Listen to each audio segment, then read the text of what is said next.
Ted Bundy is one of the most infamous serial killers in American history.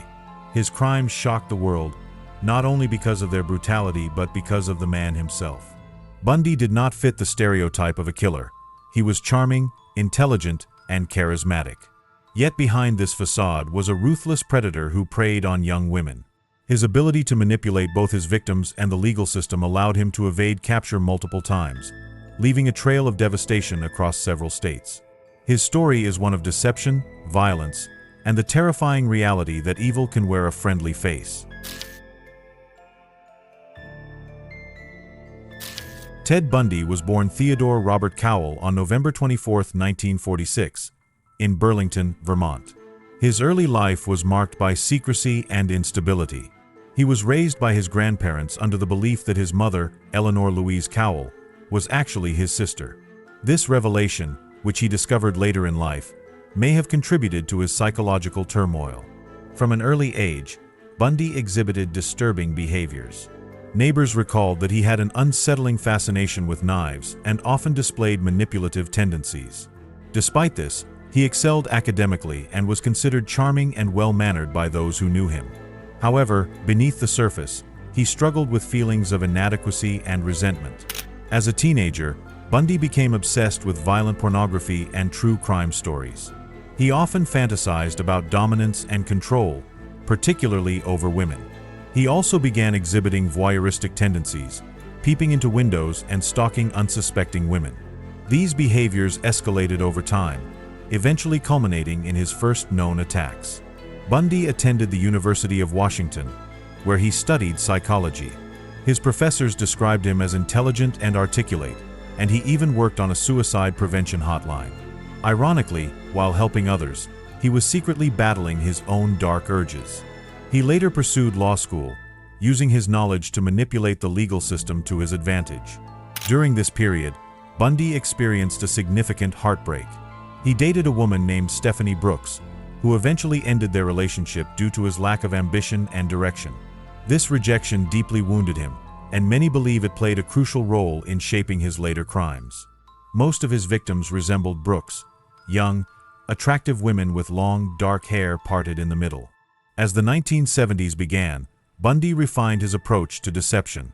He learned to blend in effortlessly, using his charm to disarm potential victims. He often faked injuries, wearing a cast or using crutches to appear vulnerable. Once he gained a woman's trust, he would strike, abducting them in broad daylight with chilling ease.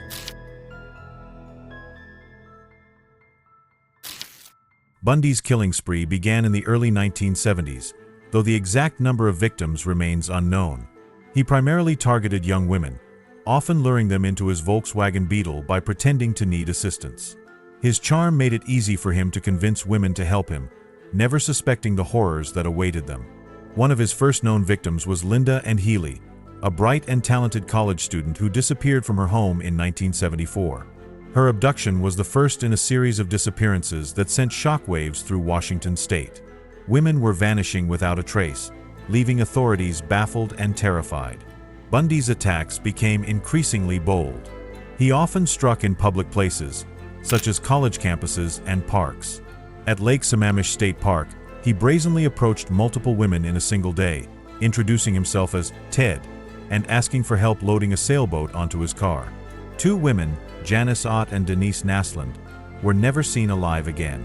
As his crimes escalated, Bundy moved from state to state, avoiding detection.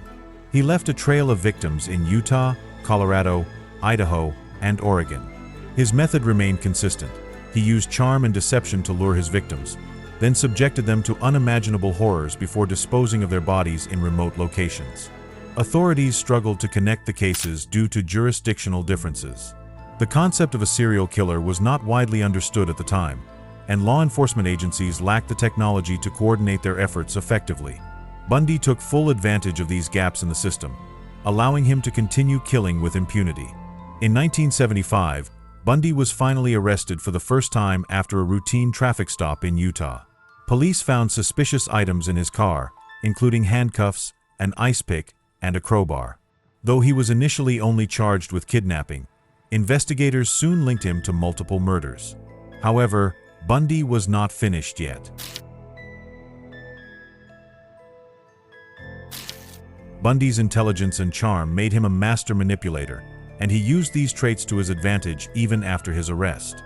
While awaiting trial in Colorado, he managed to escape from custody not once, but twice. The first escape occurred in 1977 when he jumped from a courthouse window while being left unattended. He was recaptured 6 days later, but it only emboldened him. His second escape was far more calculated. In December 1977, Bundy starved himself to fit through a small hole in the ceiling of his jail cell. He crawled through the duct system and walked right out of the jail, completely unnoticed. By the time authorities realized he was gone, he had already traveled to Florida, ready to kill again. Florida became the site of Bundy's final and most brutal attacks. On January 15, 1978, he broke into the Chi Omega sorority house at Florida State University. Within minutes, he viciously attacked 4 women, killing 2. The crime scene was horrific, with Bundy using a piece of firewood to bludgeon his victims.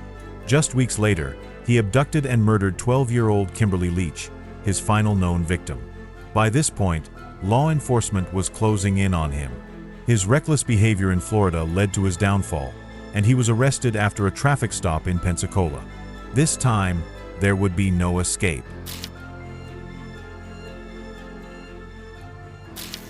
Bundy's trial became one of the most sensationalized in history. He refused legal representation, choosing to defend himself, believing he could outmaneuver the prosecution. His narcissism was on full display as he cross-examined witnesses and made grandiose statements. However, the evidence against him was overwhelming. The prosecution presented crucial forensic evidence, including bite marks on one of the Chi Omega victims that matched Bundy's teeth. This was one of the first cases in which bite mark analysis played a pivotal role in securing a conviction. Additionally, multiple eyewitnesses identified him as the man seen near the crime scenes. In 1979, Bundy was found guilty of the Chi Omega murders and sentenced to death. 2 years later, he received a second death sentence for the murder of Kimberly Leach. Despite multiple appeals, his execution date was set for January 24, 1989. As his execution approached, Bundy began confessing to more murders, hoping to delay his fate. He claimed to have killed over 30 women, though experts believe the real number may be much higher. Despite his last-minute confessions, the state was determined to carry out his sentence. On the day of his execution, crowds gathered outside Florida State Prison, cheering as he was led to the electric chair. At 7:16 a.m., Ted Bundy was pronounced dead. His reign of terror had finally ended, but the scars he left behind remain. Ted Bundy's case is a chilling reminder of how evil can hide in plain sight.